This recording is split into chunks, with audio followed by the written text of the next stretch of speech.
What is it like to run for local elected office in the social media age? In the words of one candidate this past fall, it's frustrating yet fulfilling, disappointing yet rewarding, surprising yet unexpected and motivating, whether you succeed or not. The candidate who wrote those words, Amanda Vega-Mavec, is joins us today. She ran for city council in Overland Park and came out 291 votes short. And she's here with us today to discuss the truth about running for office in the March edition of our Journal Live.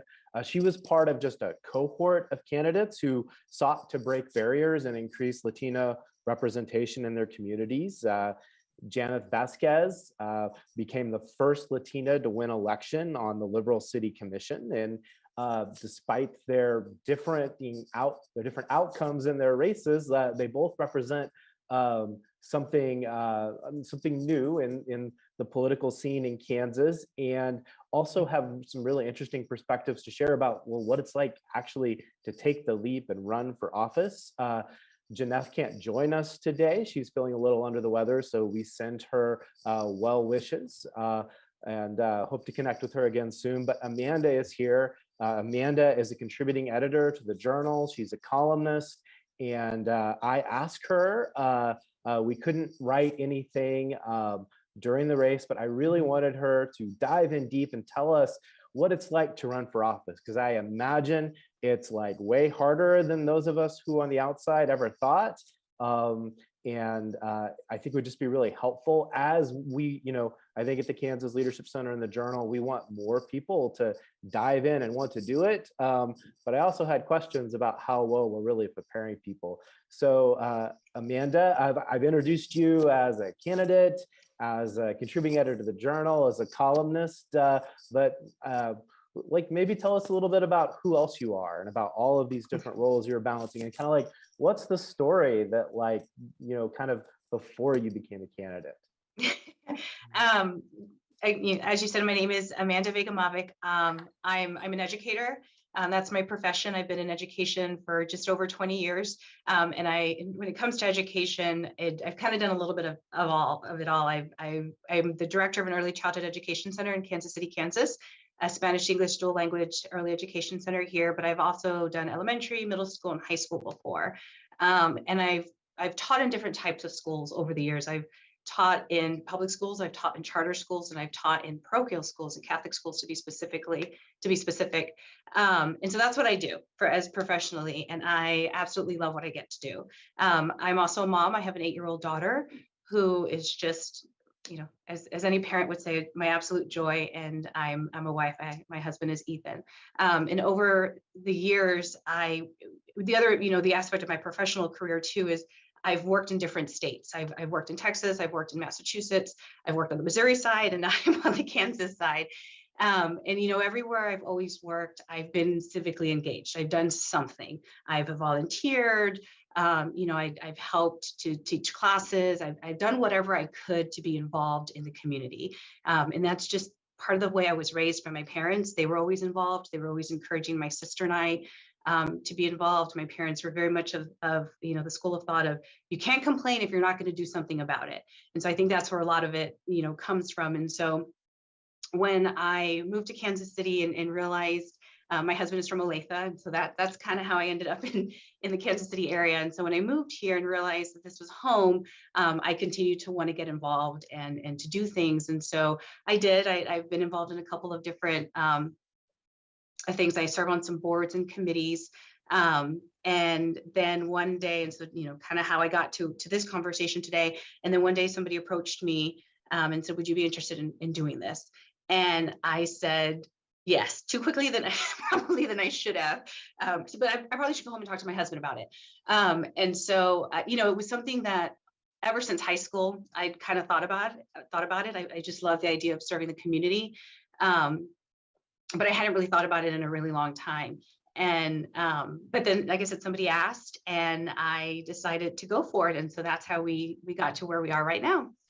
Yeah, and you write about it a little bit in your column that it kind of always been in your mind. Like, what made 2021 the right time to say yes? Was it just that someone finally said, hey, you might be really good for this? Or was there more to it?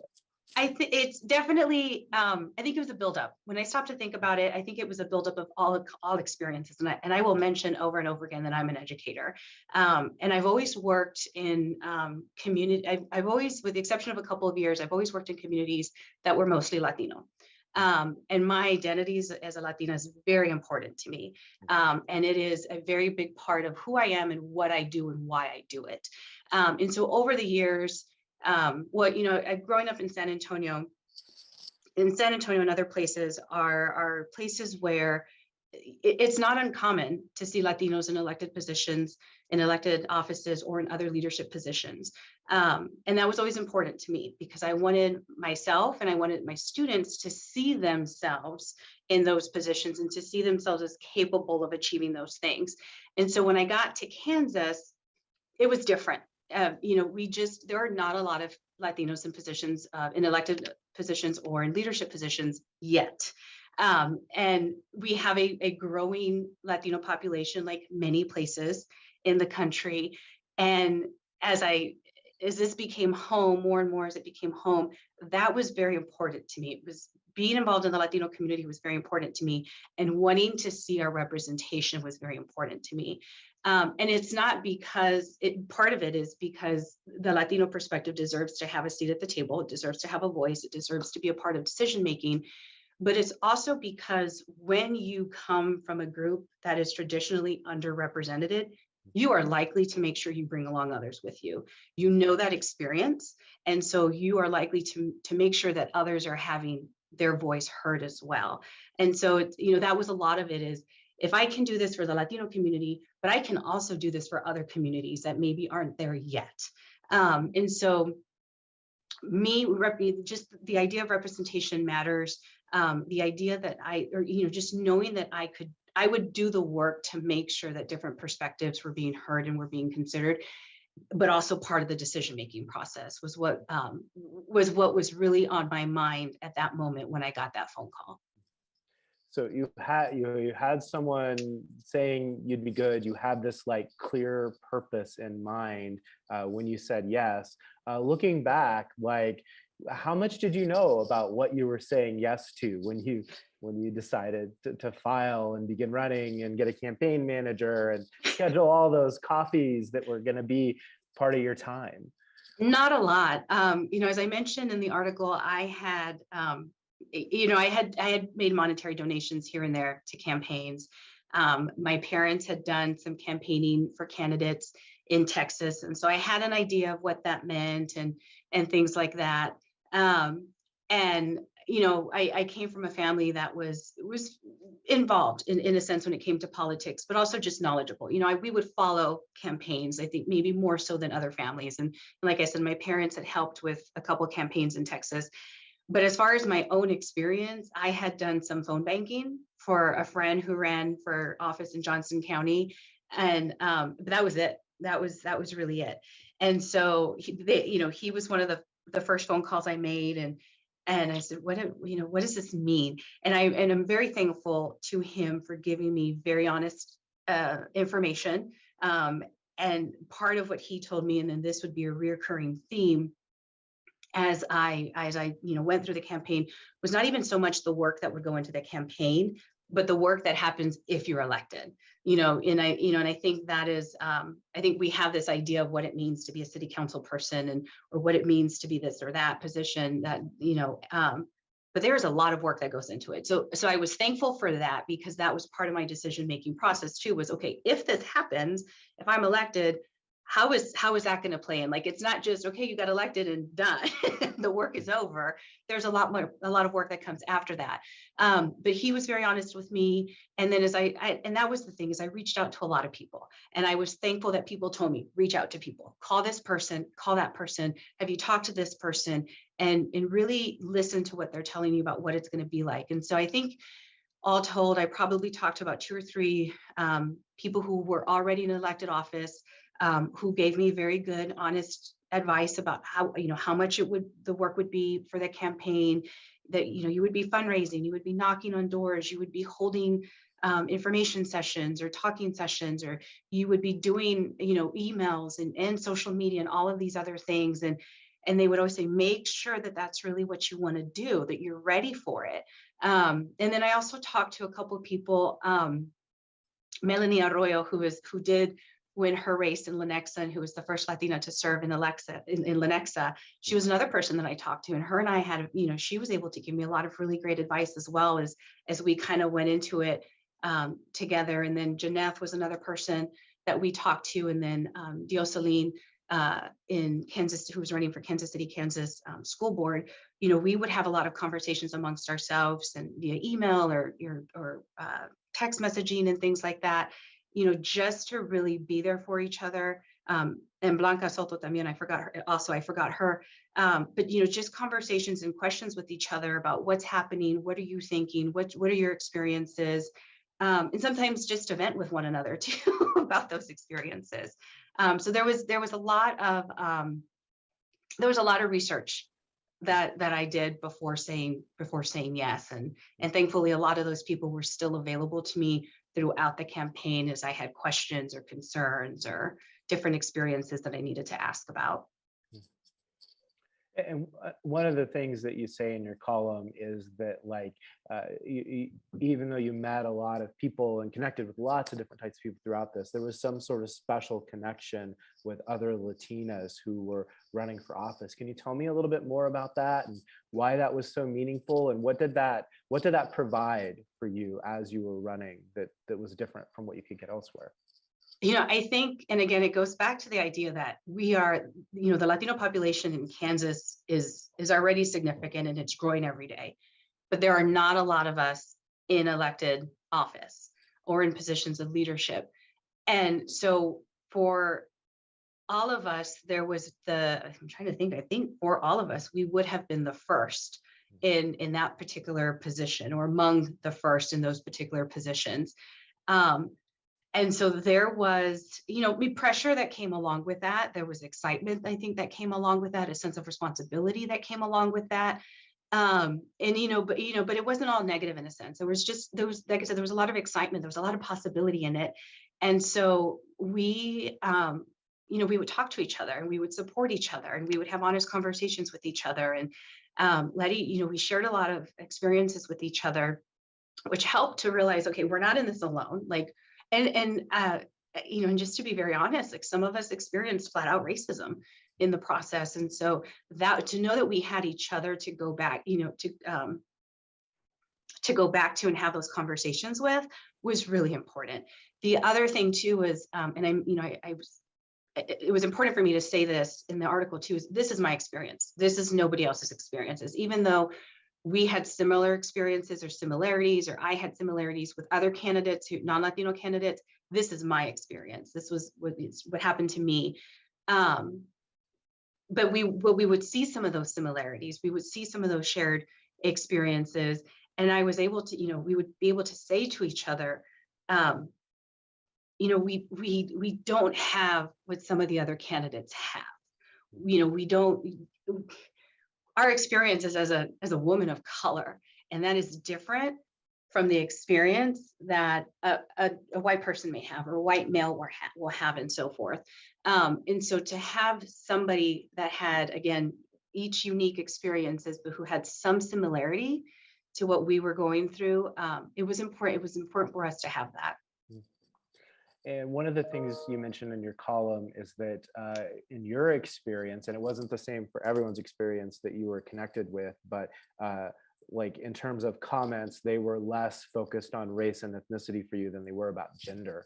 Can you tell us a little bit about that and what you experienced and what that meant for you?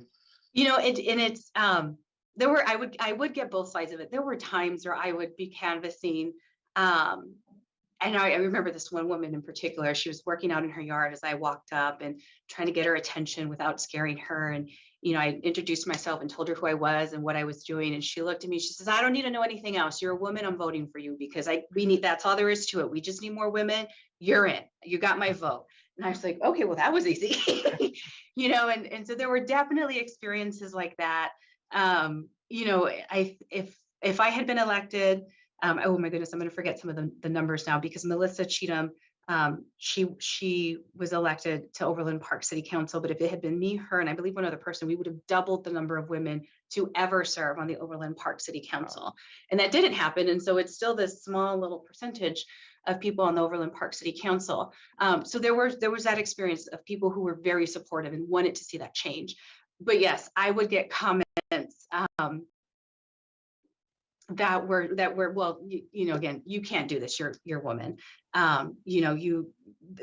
assuming that I was not qualified enough because I was a woman. In other comments where it was clear that I was rocking the boat a little bit. I was going to change the status quo a little bit, and that made people uncomfortable. Well, as you were out there campaigning, like what was the experience like for you? Like, what did you find exciting and energizing, and what did you find really hard and challenging and a real stretch for you? I can be a fairly outgoing person, but I can also appreciate my time alone where I just need my time alone. So canvassing was hard for me. I should say the first 10-15 minutes were really hard for me. And I don't know if every, other candidates have that experience or not, but it is this, if you think about it, you are randomly walking up to somebody's door. You don't know what's going to be on the other side of the door. You don't know what kind of day they're having. You don't know what's going on. And here you are, and in many respects, a complete stranger just knocking on the door and asking them for something. And so my husband would have to give me a pep talk every time I left the house. Because I was always so nervous. And I said, and I know once I get going, it's going to be fine. But it was like that. And I don't know how many doors, I don't even remember now how many doors we knocked on, thousands of doors. But it was always that first one or two that I'd get so nervous. And then they wouldn't answer. And so it was like this delayed sense of nervousness. And so finally somebody would answer and it would be fine, right? And so then we would go, and then I would come home, and canvassing would end up being the most energizing part, I think, of everything. And just having conversations. And my campaign manager would get after me a little bit because he was like, I would spend a lot of time talking to people, more time than I should have. And I would go off my list, right? Like you have these lists of whose door you're supposed to knock on and who you're supposed to talk to. And I would just stop and I'd get going and just stop and talk to anybody who was out in the yard and have this whole conversation. And then I remember this one man telling me, he goes, "Oh, I don't even live here." I thought, oh, I got you on board and you're ready to vote for me, but you don't even live here. And so I'd have experiences like that too. But it was hard. I will say that the canvassing was hard, especially if it was a little bit cold or it was hot at one point, or I just wanted to stay home with my family or wanted to do something else. But like I said, once I get going, it would end up being a really great experience. And not to say that I didn't have my fair share of negative experiences along the way. Some of being yelled at, and as I'm walking out down the driveway and the people are still yelling at me, or one gentleman who, no matter what I said, it was not a good interaction. But overall, it was the part talking to the residents, really hearing what they had to say. Some of them would, let me show you outside, and let me show you the drainage issues that I'm talking about, or let me show you this, or let me show you that. And I think that was part of it, was so many of them just want to be listened to, and so many of them just want to know that somebody is really listening to them, really taking note of what they need or what they want. And so then I'd come home probably later than I should have, but very energized about the possibility of serving the community in that way. Mm. Yeah, as a journalist and someone who's had to knock on doors in my life, like I can sort of appreciate that feeling that happens from the moment you start knocking to, am I really ready for the person to open the door and talk to them? And I'm just asking people questions, not asking for their votes or for them to support me. Were most, like, if you had to like break down your interactions, would most people answer the door? Were most people really nice? And was it just like the exceptions, or how consistent was it across, people being, welcoming to hear from a candidate? There's a statistic that I should know. Most people do not answer the door. Most people do not answer the door. Of the people who did answer the door, I would say most of the experiences were positive or neutral. And again, I think for many of them, I would hear, nobody's ever knocked on my door before. You're the first person to ever knock on my door before. You're the first candidate to ever knock on my door before. And there's also this whole, and we didn't even get into that in the article, but there's also this whole process and very intentional, very methodical process to how you knock on doors, whose doors you knock on, and so on and so forth. So that is a whole nother learning experience when running for office for the first time, especially if you're like me and you hadn't helped in depth with the previous campaign. And so a lot of people don't answer. I lost my train of thought there for a second. The people who do answer, they were mostly positive or neutral. They were excited just to have somebody knock on their door. And again, wanted to show you their what lives, wanted to show you what was important to them or what was concerning to them. But there were parts of my neighborhood, of my ward, that I hadn't explored, that I didn't know about, and it forced me to get out there, and it forced me to see all of my neighbors, more of my neighbors at least, and more neighborhoods and more streets and more things that were going on. And so I just really appreciated that part as well. But yeah, most people don't answer. Ring doorbells are a new thing, and I remember having to get a lesson from another current elected official who kind of gave me a lesson on how to deal with the ring doorbells. So sometimes you're just talking to that and that's it, and you're hoping somebody is on the other side listening, but you're not sure. So but yeah. Yeah, it seems like it was exciting for you, but also very demanding. And I thought it was interesting, like, you're connected to the Kansas Leadership Center. You've been through our training programs, and one of the things you focus in your article, which I really haven't seen anyone do before, is talk about how these competencies and leadership ideas like helped you throughout the campaign. And I'm curious, like, you talk a lot about stuff related to managing self. So I'm curious, like, did you go in knowing that these leadership ideas were going to be really important to you, or is it something that you stumbled upon the way? And how exactly did they help you? I would say I definitely stumbled upon them. I didn't go in at all thinking I'm going to campaign according to the KLC competencies, or they're going to help me. I know for sure that the first time I realized that they are an important part of leadership for me overall was when I got my first questionnaire from one of the local publications. And as I was reading the questions and thinking about them, I could not keep myself from thinking about the idea of speaking to loss. And that was the only thing I could think about. And I realized, oh my gosh, like, these really are important to me. They really do impact who I am as a leader and how I go into situations. And that was just one question of like 6 of them, I think, on this particular questionnaire. We would get time to fill them out and stuff. And so I remember kind of setting it aside and going and getting one of my books off the shelf and pulling up the competencies and looking at them and saying, I wonder which other ones would apply to some of these questions, or would apply to some of what I'm doing. And this was fairly at the beginning of the campaign. And so from that point forward, I was able to think more intentionally about some of them, and kind of keep an eye out for them, and come home and reflect, and how a particular day had gone, or a particular phone call or whatever, or email exchange, and kind of sit back and think about, okay, how would KLC think about this? Put on my KLC hat. So yeah, it was definitely with one of the questionnaires, definitely the idea of speaking to loss. That was the first one that came to mind one day. And then from there, I was more intentional about either using them or just keeping an eye out for them happening subconsciously, if you will. Well, that's very cool. I really appreciated how you connected those things together.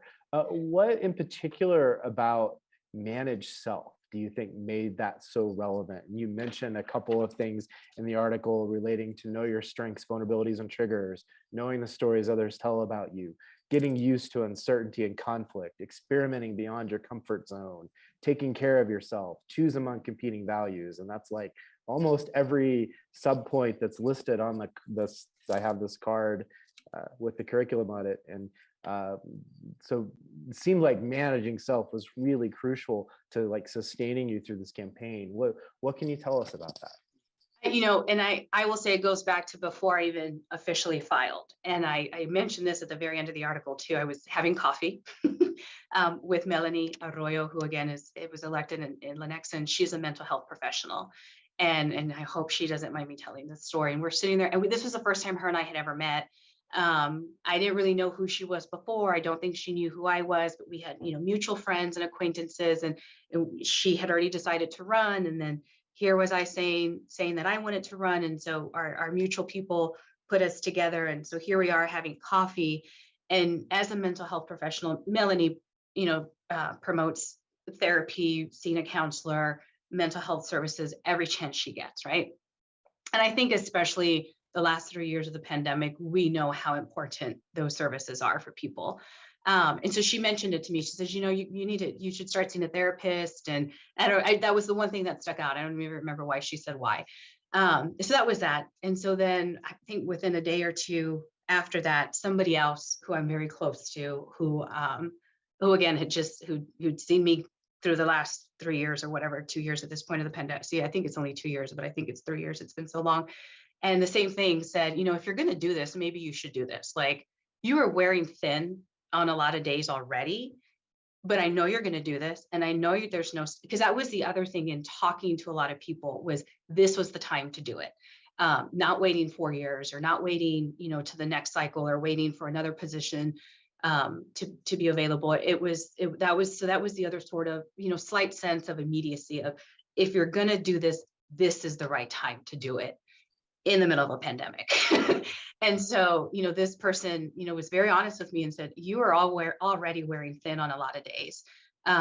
So if you're going to do this, and I know you're going to do it, you should consider this. Like, there have been, informal conversations about it before, but this is going to be the time to do it. And I said, okay. And, and so I did. And I had my first session with my counselor, and I told her, and I said, this is why I'm here. Like, there are other, this is why I'm here, because this is what it needs to happen. I'm sure there's a lot more to me and my experiences, but this is the reason I finally called that number. And it was good. It was a wonderful experience for me. But so much of what her and I talked about was, okay, if you're going to do this, how are you going to take care of yourself? How are you going to manage yourself? You are already aware that this is going to be a challenge and stretch you even thinner. So what are you going to do about it? And so a lot of it was just that self-awareness in setting boundaries. That was a lot of what we would talk about. And, you need to set a boundary, and you need to take care of yourself. And so I think, again, having that experience and that initial conversation with her, having those KLC competencies fresh in my head from that first questionnaire, it kind of just all came together. And so again, I would see myself, I would figure out, okay, this is what's setting me off right now. And this is what I need to do about it to take care of myself. And again, in the article, I talk about some of the things that would trigger me were the things that people would say about me, and my qualifications and things like that. And so I think between, this perfect match, if you will, between the KLC competencies and seeing a counselor really helped me to be aware of myself and managing myself. And, whatever it was I needed to do as I was knocking on doors. And because like I said, there were people who would just yell at me, just flat out yelled at me as I was walking down the driveway. I was like, I'm leaving, stop yelling at me. But, just having that awareness and being able to go back to those things and center myself and ground myself again, and then keep going. It was in a sense I needed both of those things together to get me through it.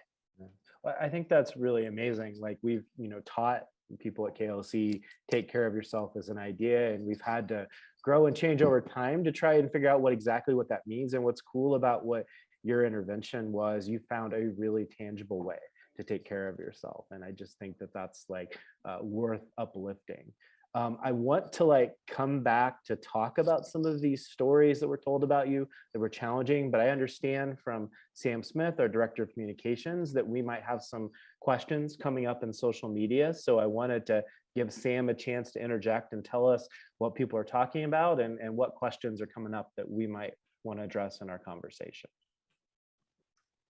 Yeah, Chris, can you hear me? I can hear you. Yeah. Okay. So one question, there were two questions I thought were worth validating.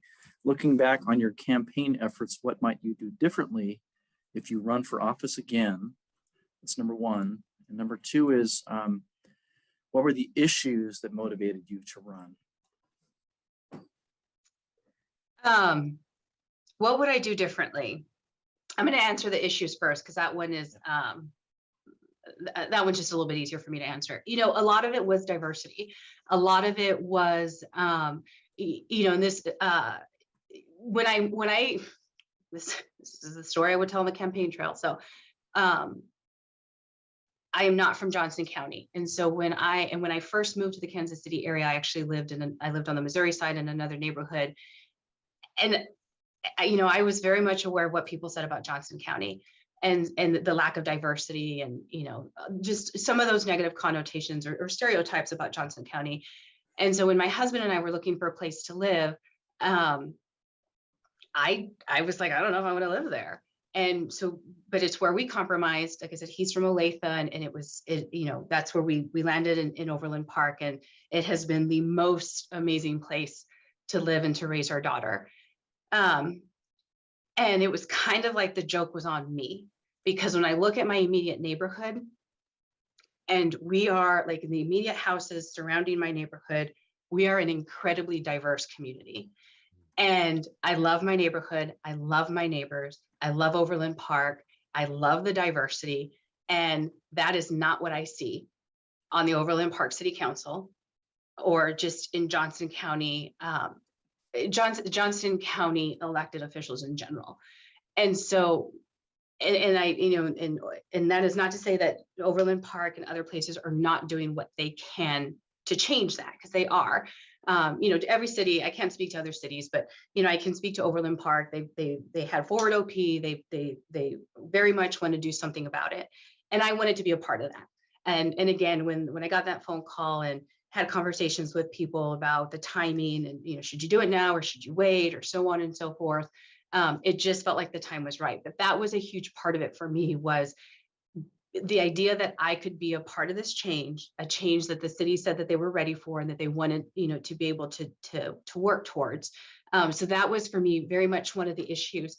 You know, and other issues that, and some of them, I will be honest, I learned about more and more as I was on the campaign trail. You know, but housing was a huge issue in the campaign, and it continues to be an issue. That, you know, and that's one of the things when I think about where I want to continue to be involved, even now that this is said and done. Housing is just, it's, I mean, we all know, like, I don't even have to explain it. Like, housing in so many ways is such an issue in Johnson County. And so that was important to me. But, you know, and just also making sure that we continue as a community, as a city, continue to do what we could intentionally to support all of our families because again, Overland Park, and like a lot of the places in Johnson County, so not just Overland Park, but Overland Park is incredibly diverse, much more diverse than people realize. And so just making sure that we're doing everything that we can to support all of our residents. Oh, and then as to what I would do differently, I don't know. Honestly, I don't know, because I know we ran a really good campaign. Like if you know, looking at it from the perspective of campaigns, right? And if we had to give the campaign a grade, I would say we were in the A range, if not an A+. I had an incredible campaign manager. And you know, the other thing I didn't mention, I was talking about working with the other Latinas, was we had support. Like as a group of Latinas, we were very lucky to have support from other organizations that wanted to see us succeed. And so when it came into the actual campaign, I feel like we did a really great job. And it was historically, I think, the closest race ever for this particular ward in Overland Park. And, you know, so I think we did a great job with the campaign. Aside from the campaign, what would I do differently? Maybe give more thought to the timing of it. I don't know how, you know, again, you can't determine life, and you can't decide exactly when things are going to happen. And even if I had said, I'll do it in 2 years, or I'll do it in 4 years, or I'll do it in 6 years, I'll do it when my daughter's in high school, you know, you don't know what's going to be happening at that point in time. But I don't know if there's a lot I would have changed. I probably could have recruited more volunteers. But other than that, I don't know if there's a lot I would have changed. Well, thank you for those answers. And Sam, I hear you maybe have one more great question to pass along. Yes, I do. Question is, well, first of all, this commenter is, thank you for your service. Being from Garden City, I want our elected officials to look more like our community. How can I help get people interested in civic engagement? You know, one of the things and again, it was funny because at the beginning of the campaign, when I first agreed to it, I was like, why do people keep telling me that? And now I understand. People would tell me all the time, thanks for stepping up. Thanks for stepping up. Like, if I had a vote for every time I heard the phrase, thanks for stepping up, I might have won. And I didn't totally understand that at the time, but now, so there was that phrase. And then, and the other thing that I would hear all the time was how the number of times a person needs to be asked before they say yes. And in my case, I said yes the first time. But I think that, you know, there's some average of a person needs to be asked however many number of times before they'll actually run for office. And so I think we need to keep asking people. I think we need to keep, those of us who can now need to keep stepping up. We need to support the people that step up. And I might go a little bit all over the place with this one. So the other thing too is I think too often people don't see themselves as capable of being politically involved or capable of supporting a campaign.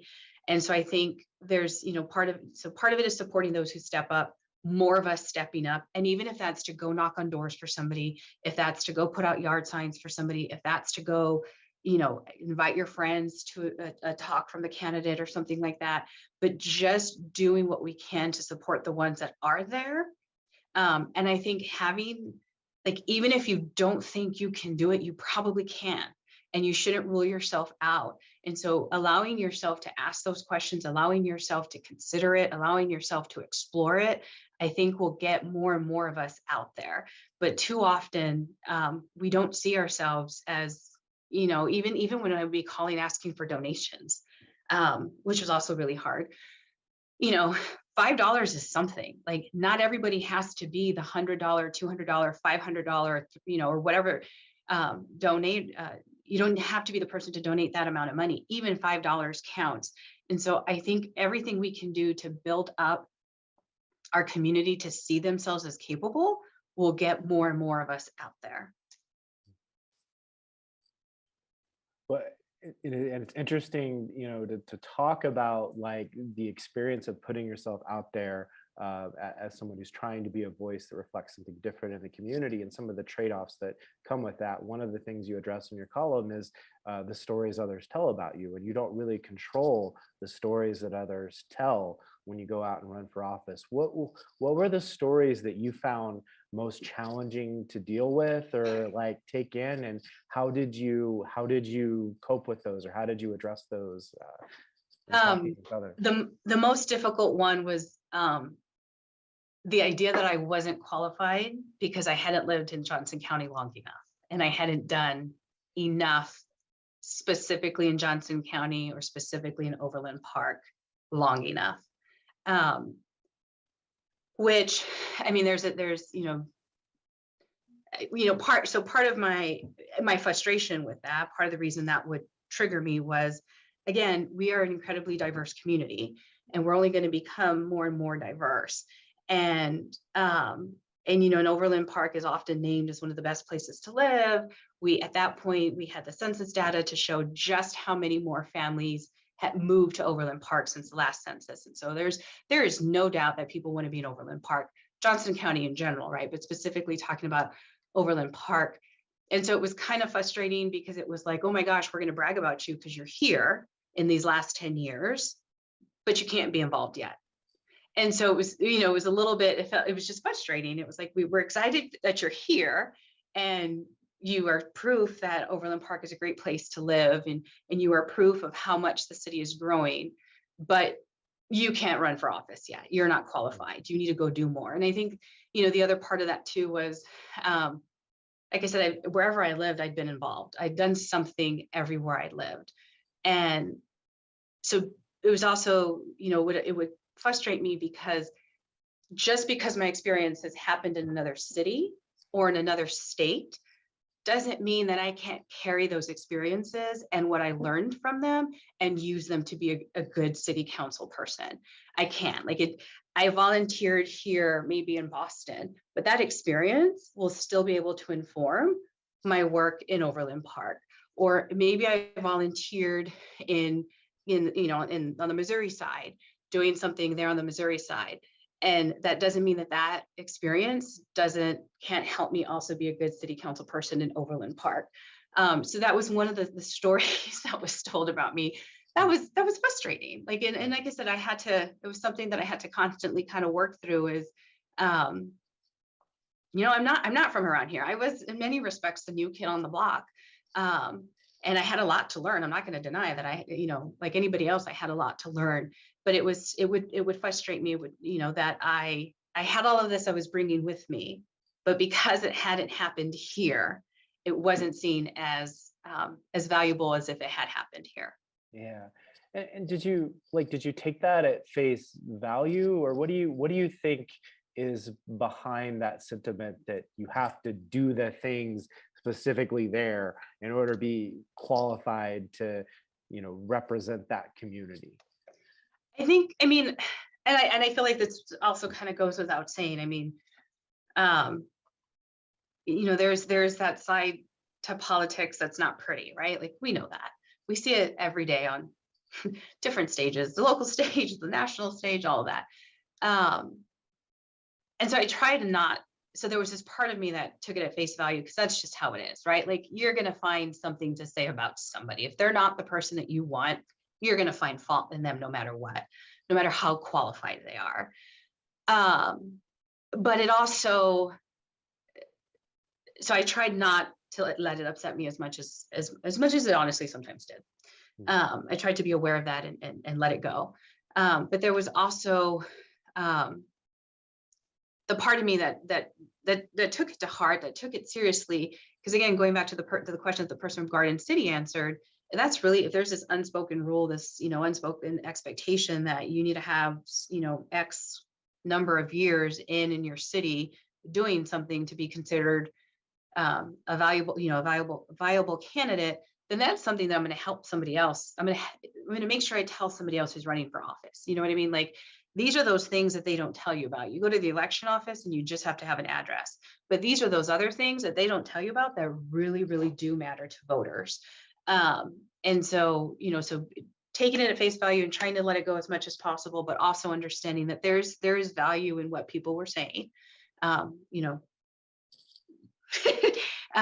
making sure that I'm sharing that with other people along the way, if they choose to run for office. Well, what other advice would you have for someone who's thinking about putting their name on the ballot in 2022 or 2023 or beyond? What would you encourage them to think about or consider? Do your homework. Don't be afraid to ask questions. Don't be afraid to be vulnerable. Don't be afraid to ask for help. There's no way I would have ever been able to do this without an incredible support system. And in some of them being people, like my husband and my family and friends who obviously I've known for years, and some of them people who I met along the way and, who supported me. I thought to myself, you don't even know me that well, but you are there for me. So ask for help, ask questions, be vulnerable. And I think, just really be prepared that it is a lot of work. It can be good, fun, exciting work, but also be realistic that it's, like I said, I think I said that in the article, I walked in with rose-colored glasses, like, this is going to be great. And it's not. And I probably should have known that going into it. And I think I kind of had an idea about it going into it, but just being realistic, but also optimistic. I am curious, I feel like I have to ask, I don't know if this is just the reporter in me, but are you considering doing something like this again, or is it off the table, or your involvement going to be in different directions, or do you know yet? I think different directions. I got questioned a lot. So, in hindsight, one of the things that I realized is I love supporting other people. I think my role right now, despite the fact that canvassing was one of the hardest things for me, I'm all about it now. Like, give me the list. Like, I got this. Like, I can do this now. Send me on my way to canvass for other people. Let me know what I can do to help other candidates. I very much see my role right now as supporting other people, either new candidates or candidates who are doing it for second, third, fourth, whatever time. I also, and maybe with somewhere down the road, I'll finally be qualified enough for some of those people. But I'm continuing to serve on boards and committees and being involved that way. I'm kind of finding myself in trying to wrap up this conversation, coming back to some of your, the words that we talked about at the very beginning of our conversation about this being fulfilling and rewarding and motivating. I'm wondering, so how are you different as a result of this experience? How has this changed you or changed your perspective or changed how you engage in the world as a result of putting your name out there? Yeah, that's a good question. I think,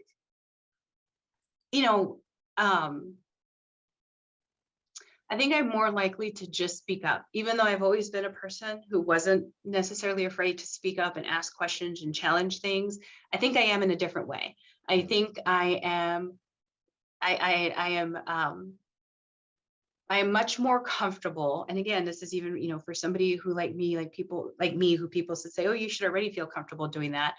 I'm not going to shy away from contacting my elected officials. I'm not going to shy away from being involved and being at meetings and asking questions and following up on things and things like that. I think also and how it's changed me is it's definitely, as cheesy as it sounds, it made me stronger. It was a difficult experience. And it's made me, despite being the new kid on the block, and despite people telling me I hadn't lived here long enough, it has made me much more connected to the community. I love Overland Park even more, and I love being in Kansas even more than I already did. And I feel much more connected to this community and a stronger than ever desire to serve the community.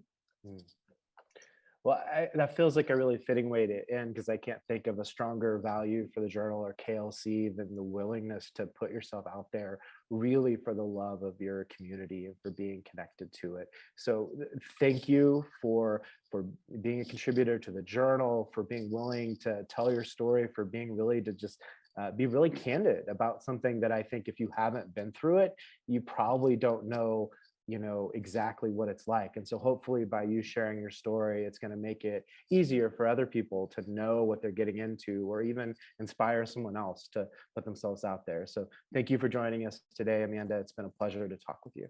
Thank you. Thank you for all the work that all of you do. Well, thanks to our audience for joining us for this edition of Journal Live. It's been a great discussion, and excited to keep these topics about running for office going on in the future. And join us next month when we'll have a discussion about the power of open records to foster change in communities. And looking greatly forward to that conversation, and more details coming on that in the weeks to come. So until next time, thank you all.